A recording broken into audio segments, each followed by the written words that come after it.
I'm Duncan McLeod, and this is TechCentral's TCS Plus, the business technology show where we put the spotlight on interesting companies in the ICT space. And we've got a fascinating company in the hot seat today. My guests today are from Digicloud Africa, which is Google Cloud's enablement partner in Africa. And joining me today is Gregory MacLennan, who is Digicloud's CEO, and Louis van Schalkwyk, who's the company's head of technical operations. Gentlemen, welcome to you both. Thanks for making the time. Thank you. Thank you. Great. Well, this is the first of a three-part series of podcasts we're doing with Digicloud. We're going to introduce you to Digicloud in this episode, and in subsequent episodes we're going to chat about how the company works with its partners and also what all this means for end-user customers. But let's start at the beginning. Gregory, let me start with you. How long has Digicloud been around now? What was it established to do, and when did you start working with Google? Sure, it's a bit of a trick question. So if you ask us when did we start working with Google 10, 11, 12 years ago, being at different resellers and working with Google and Googlers. Okay. Digicloud as a business has been going for 6 years, and there was a lot of work that went into that. Digicloud so we're an official distributor of Google Cloud products into Africa, but very specifically, we're one of the first. So when Digicloud was formed as a business, it was formed very specifically to distribute Google Cloud and only Google products and possibly complementary ones. And we built the entire business from the ground up to that one purpose. We don't distribute anything and everything. We're very clear on what our purpose is. And our purpose for that is to digitally enable 1 billion people in Africa and to do that with Google and to do that through resellers. So we started off as one of the first. We worked with Google out of Seattle and San Francisco and New York on helping them build out the program and then take that program to a market that, 6 years ago in tech feels like a million years, but at the time was underserviced by Google as a vendor. Right. And this was a way to, one, create scale, but more importantly within the context of Africa is to create skills. What we don't want is to be in a situation where you need to get your tech skills from somewhere else in the world. We're sitting on a continent with 1.4 billion people, and honestly, we've got some of the brightest minds. I always look at old Elon Musk because I can, but there's some real innovation coming out of Africa, and we wanted to leverage those skills for Google through this system. And am I right in thinking you're the first and the only enablement partner for Google Cloud in Africa? In Africa. At the moment, yes. Definitely will always be the first, and currently we're the only one in Africa, yes. Okay. And is it normal for Google Cloud to work through partners like Digicloud in smaller areas, in smaller markets like Africa, for example? So distribution for Google is sort of on the increase for Google globally. So they're opening up distribution in many markets. We were one of the first together with the US. So they opened up distribution in the US at the same time they opened it up in Africa, and we were the first two markets to do it. And there's two different drivers. Obviously, there are established partners for Google globally. There's GSIs and all of those sorts of things globally, but really where Google plays so nicely, especially within the African space, so sort of your digital native startups. Nobody starts a business on the most expensive a license you can possibly get from whomever. You want to go there with tools that are easy to use, easy to spin up, and super cost effective.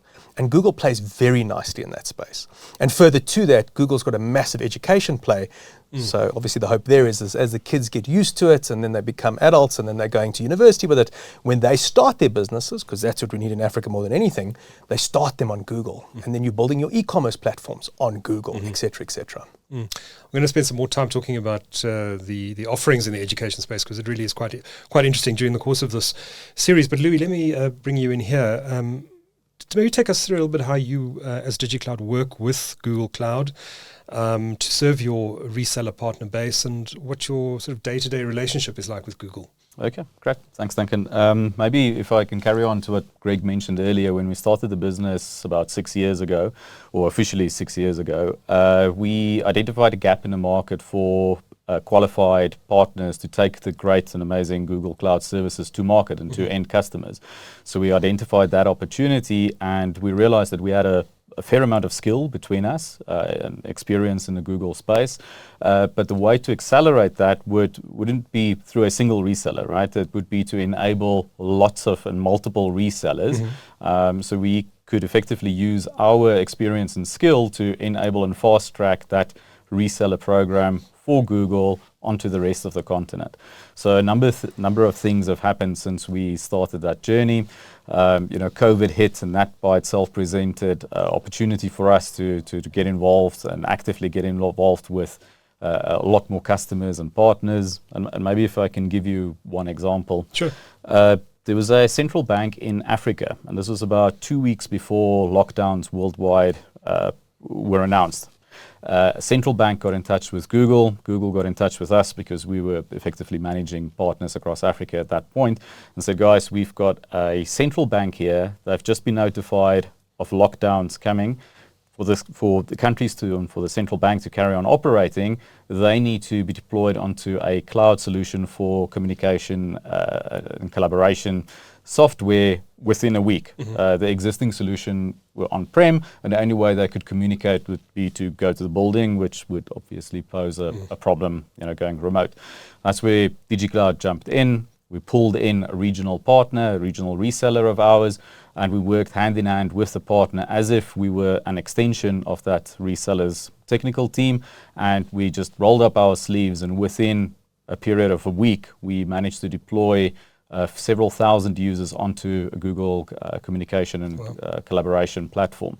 And that was on time for the employees to go home and work from home in order to carry on the business of the central bank. So I think something like that, if your question was how do we work with resellers, I think it clearly shows, we work as an extension to resellers. We come in, we've got skills and experience, we're able to make things happen very quickly. So if there's a sudden need, a sudden requirement, we come in, we work hand in hand with partners in order for the customer to be best serviced using Google technology at the end of the day. And you would then engage with Google Cloud where needed. If there's a technical issue that needs to be resolved or something of that nature, you have instant access into Google Cloud expertise internationally to be able to solve those end-user customer issues. Yeah, look, Google is a big business, so there's lots of different divisions and lots of different products and services. So it's very dependent on the specific scenario that we're working with. But yes, we have deep connections and contacts within Google that we work with on the different products and services. Okay, maybe just take me through then, Louis, which Google products you offer through your reseller base.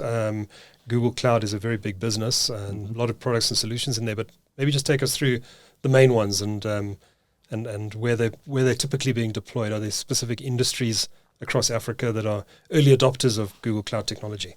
Okay, so the biggest one within the Google stack is probably Google Cloud. So Google Cloud Platform, as it used to be called. That's your hyperscaler environment. Recently also spun up in Johannesburg. Data center is now online. And that would be your virtual machines, your Kubernetes, enterprise data warehouse, BigQuery. There's 100 plus different products within that portfolio of Google Cloud that you can just use anywhere in the world. So you sign up as a reseller and you're able to offer those services to your customers, and your customers can access any or all of those services straight away. So that's a big component of what we do. The other large area is Google Workspace, so enterprise messaging and collaboration platform that a lot of companies have adopted. That's a big... That's things like Google Docs and Google Sheets and those productivity tools. Google Drive, Gmail for business, obviously. So mail, calendaring, contacts, Drive, documents, device management, all of that collaboration suite. And that is sold as a software as a service. Right? So you don't have to configure any servers or maintain anything. It's all configuration based. You sign up, migrate your mail, data, calendar, contacts into the platform, and your users start using it. If users are familiar with Gmail already in their personal capacity, they'll probably be familiar with the interface and the look and feel and how it works. So Google Workspace is then the second thing. The third product in that stack is Google for Education, which is built on top of Google Workspace, but focused specifically for the education market. So depending on the licensing SKU you go for, there's free licenses available for registered educational institutions. Okay. And then there's paid subscriptions, which unlocks additional functionality for the users. And that largely be the same sort of kind of set of tools that you'd get in the normal Workspace edition used by businesses, docs and... Correct, and then you and- have additional tools that's only available for education, so things like Google Classroom, and there's additional teaching and learning tools that's available in the education stack. Okay. Then the third component is Google Chrome, so the browser that a lot of people are familiar with. Yes. But Google Chrome, in an enterprise setting, can be managed completely remotely, and you have Chrome devices. These Chromebook laptops that just boot up in a few seconds. You can't really break it. You just reset it, log in. It's a web browser, right? So those devices can be centrally managed and controlled by the organization through the software sold through our resellers. Okay, and those machines all run Chrome OS, which I was interested to discover the other day. You can now load on just about any laptop. So there's Chrome OS Flex, and you can now basically install it on. If a laptop is too old, it doesn't upgrade to the latest, operating system that you're currently using, you can retool you it. can switch Chrome OS Flex on it, and it's great. If all you need is a web browser, then it's a very simple and easy solution. Yeah. So, Greg, maybe expand a little bit on how you work with your reseller partners. How do you put those partners on the road to success? And it's interesting that you've used that. So we work with all of our resellers, and all of our resellers are authorized Google partners under Google's programs. And one of the things we work very well with our partners is obviously you get all local billing and all the rest. So we take a lot of pain out of it for the partners. So that what we really want is we want partners to be able to work with their customers and focus on their customers and not focus on admin around how do you get the stuff from Google. So we take that pain away, and then, as you would have heard from Louis, we actively support. And then we have a program that we call the Road to Success, which is very much around how do we help a partner, actively help a partner, working with them so that they can graduate in one of two ways or both, which is to become a premier partner. And what that means for the partner is they are able to access more funding, which can either go straight to a customer, or it helps them get more skills, more people, and grow as a practice.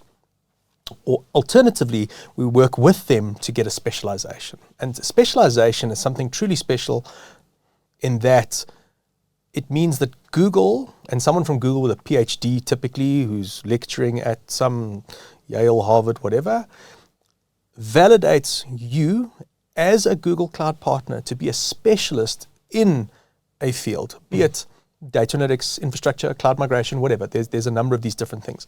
But the stamp you get is not from Digicloud, it's from Google, and there are very few partners globally who have a number of these specializations. And what we wanted to make sure is that as we work with our partners, we want our partners to do well what they do well. If you're a data analytics partner and this is what your business is built around, I don't want you to sell anything and everything. I want you to bring the best possible value to your customer and for you to grow your practice in the way that makes sense. And in that way, specialize in it. So that when a customer says to me, we're looking at this Google journey, we want to do, what's the topical thing at the moment? Gen AI. I can put a data analytics or an AI or an ML specialist in the room, and they will know what they're doing. It's not just a Google Cloud partner. It's a Google Cloud partner with very deep skills, not only on the platform, but within the services that are needed. And that's where we play. Okay, we're gonna delve into how you work with partners and all of that in a great amount of detail in our second episode. But in the interim, if there are any potential reseller partners listening to this discussion, what's involved? How do they sign up? How do they reach out to you guys to consider becoming partners and perhaps learn more about the process? And I think that in and of itself is also important. So we don't sign up anyone. Right. We have mandated processes from Google with a very stringent due diligence process because we want to work with the best. And if you're a partner that thinks like this is a thing you want to do, info@digicloud.africa. And my onboarding team will take you through the process. There is a whole due diligence and all the rest of it. And it's all, as I said, it's mandated by Google, but it's also vetted by Google. But when you get through that process, then you're one of a handful of partners on the continent that are validated to do this. You're required to have certain technical credentials and certificates. So it's not a simple fill in a one-page application form and you can consider yourself a partner. there's some stringent criteria that you have to meet, which is also a safeguard for customers. When they buy from an authorized Google partner, they know that partner has met the criteria as set out by Google. And also within our mandate, obviously, there's no secret Africa as a continent has had some issues. So we also want to make sure that every partner we deal with is a business that can be relied upon to be the best of the best in all aspects. So guys, I think the message here from episode 1 is clear. If you're thinking Google Cloud, think Digicloud. Gregory MacLennan is CEO of Digicloud Africa, and Louis van Schalkwyk is Head of Technical Operations. Gentlemen, thank you for your time. Thank you. Thank you.